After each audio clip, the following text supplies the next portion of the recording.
కేంద్రంలో టెన్షన్ వాతావరణం నెలకొంది. ఇవాళ జిల్లాలో పండించిన సోయా పంటను కొనుగోలు చేయాలంటూ బీజేపీ ఎంపీ ఎమ్మెల్యేల క్యాంపు కార్యాలయాన్ని ముట్టడించారు స్థానిక రైతులు, బీఆర్ఎస్ నేతలు. స్థానిక రైతులతో కలిసి మాజీ మంత్రి జోగురామన్న స్థానిక ఎమ్మెల్యే క్యాంపు కార్యాలయాన్ని ముట్టడించేందుకు ప్రయత్నించారు. ఇక ఈ క్రమంలో నిరసనకారులకు పోలీసులకు మధ్య వాగ్వాదం చోటు చేసుకుంది. నిరసనకు దిగిన బీఆర్ఎస్ నేతలతో పాటు పలువురు రైతులను పోలీసులు అరెస్ట్ చేయడం జరిగింది.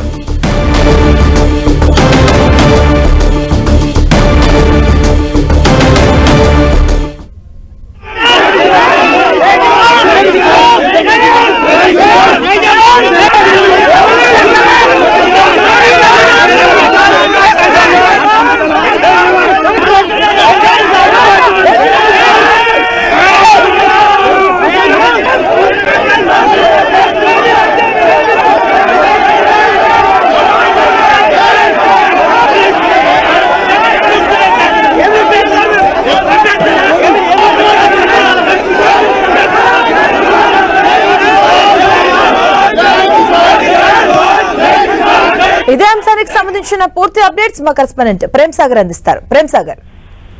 రైట్ మాధవి, ఆదిలాబాద్ జిల్లా కేంద్రంలో ఉద్రిక్త పరిస్థితులు నెలకొన్నాయి. బీఆర్ఎస్ వరుసగా నిరసన కార్యక్రమాలకు పిలుపునిచ్చింది. నిన్న జైనత్ బేలా అంతర్రాష్ట్ర రహదారిపై పూర్తిగా బైఠాయించి జామ్ చేసిన పరిస్థితి. ఇవాళ బీజేపీకి సంబంధించిన ఎమ్మెల్యే, ఎంపీ క్యాంపు కార్యాలయాల ముట్టడికి పిలుపునిచ్చి ఆ నేపథ్యంలోనే ఎమ్మెల్యే క్యాంపు కార్యాలయాలు ముట్టడిస్తున్న నేపథ్యంలో పోలీసులు, అటు బీఆర్ఎస్ కార్యకర్తలు, మాజీ మంత్రి జోగురామన్న మధ్య వాగ్వాదం జరిగింది. కొంత తోపులాటైంది. అనంతరం వీరందరినీ కూడా ఆదిలాబాద్ 1 టౌన్ పోలీస్ స్టేషన్ కి తరలించారు. అక్కడ కూడా పట్టుకుని నిరసన తెలిపారు బీఆర్ఎస్ కార్యకర్తలంతా. ప్రస్తుతం 1 టౌన్ దగ్గర భారీగా బీఆర్ఎస్ శ్రేణులు చేరుకున్నాయి. జోగురామన్నతో పాటు ముఖ్య నేతలందరూ కూడా ప్రస్తుతం ఆదిలాబాద్ 1 టౌన్ పోలీస్ స్టేషన్ లో అరెస్ట్ అయి ఉన్నారు. సో గత కొన్ని రోజులుగా 15-20 రోజులుగా రైతులు ఆందోళన చేస్తున్నారు. రంగు మారిన సోయా పంటని కొనుగోలు చేయాలని చెప్పేసి ఆదిలాబాద్ జిల్లా వ్యాప్తంగా కూడా ఆందోళనలు కొనసాగుతున్నాయి.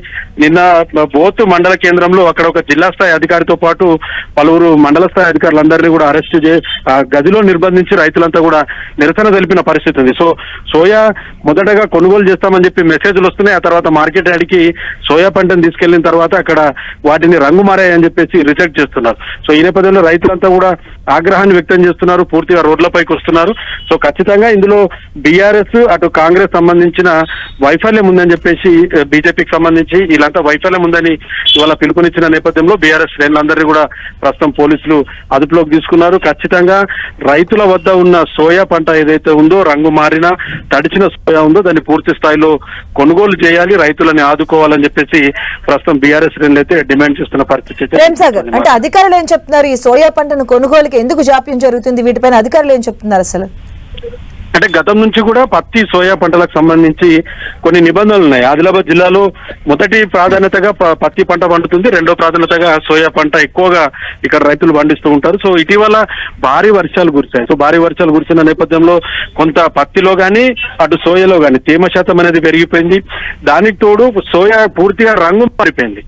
దానికి ఉండాల్సిన రంగు కంటే కూడా కొంత నల్లబరిపోవడం వల్ల దాన్ని అధికారులు రిజెక్ట్ చేస్తున్న పరిస్థితి ఉంది. ఎందుకంటే గతంలో కూడా నిబంధనలనే రంగు మారిన సోయాని కొనుగోలు చేయొద్దని. కానీ ఇటీవల ఆదిలాబాద్ జిల్లాకు వచ్చిన ఇటు రాష్ట్ర మంత్రులు కావచ్చు, మరోవైపు కేంద్రానికి సంబంధించిన మంత్రులు కావచ్చు, వీళ్ళంతా కూడా రైతులు డిమాండ్ చేసిన నేపథ్యంలో ప్రత్యేక పరిస్థితుల దృష్ట్యా వాతావరణ పరిస్థితులు మారాయి. ఇక్కడ భారీ వర్షం పడింది, అతివృష్టి ఉంది. కాబట్టి పత్తి, సోయాని రెండు కూడా తడిసిన లేదా రంగు మారిన ఈ రెండు పంటలను కొనుగోలు చేస్తామన్న ఒక హామీ మేరకు ప్రస్తుతానికైతే వీళ్ళంతా కూడా పంటలు కొనుగోలు చేయాలని చెప్తున్నారు. కానీ రైతులకు సరైన ఇన్స్ట్రక్షన్స్ లేవు, అధికారులకు పూర్తి స్థాయిలో ఇన్స్ట్రక్షన్స్ లేవు. ఆ రంగు మారిన పంటని పూర్తి స్థాయిలో క్వాలిటీ ఉన్నదాన్ని మాత్రమే కొనుగోలు చేస్తున్నారు. మనం గత ఏడాది ఇదే టైంకి చూస్తే సోయా దాదాపు 3 లక్షలకు పైగా క్వింటాలని ప్రభుత్వం కొనుగోలు చేసింది. కానీ ఇప్పుడు ప్రస్తుతం ఈ టైంకి 1 లక్ష పైచిలకు మాత్రమే కొనుగోలు చేయడం అని జరిగింది. అటు పత్తి పంట కూడా సేమ్ టైం దాదాపు 10 లక్షల క్వింటాలు కొనుగోలు చేస్తే ఈసారి చాలా తక్కువ స్థాయిలో పత్తిని కూడా కొనుగోలు చేశారు. ఎందుకంటే ప్రత్యేకమైన పరిస్థితులు ఇవన్నీ కూడా.